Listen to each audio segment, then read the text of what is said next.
घृत कमल जागेश्वर।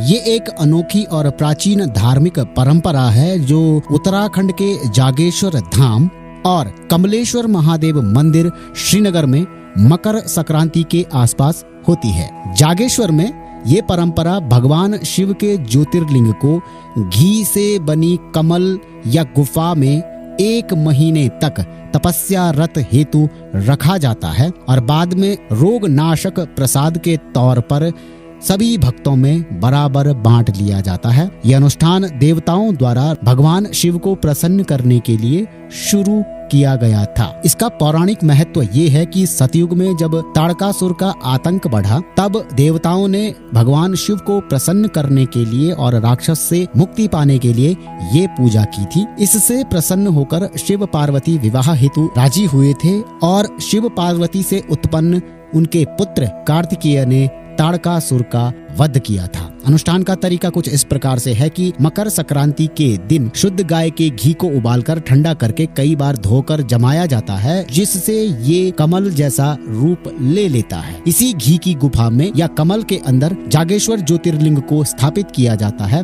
52 प्रकार के व्यंजन, जिन्हें 56 भोग कहा जाता है, अर्पित किया जाता है। मंदिर के महंत दिगंबर अवस्था में राख लगाकर इस परंपरा का निर्वहन करते हैं, यानी कि मंदिर के अंदर शिवलिंग की परिक्रमा करते हैं। लगभग 1 महीने तक भगवान शिव इसी घी की गुफा में तपस्या रत रहते हैं और फाल्गुन के महीने में बाहर आते हैं। इस अनुष्ठान के बाद यानी कि 1 महीने बाद जो भी घृत या घी बचता है उसे प्रसाद के रूप में बांट दिया जाता है, जिसे रोग नाशक भी माना जाता है। संक्षेप में कहा जाए तो घृत कमल जागेश्वर में शिव की तपस्या, भक्तों की आस्था और रोग मुक्ति के लिए एक अद्भुत और प्राचीन अनुष्ठान है जो उत्तराखंड की धार्मिक संस्कृति का एक अनूठा सा हिस्सा है।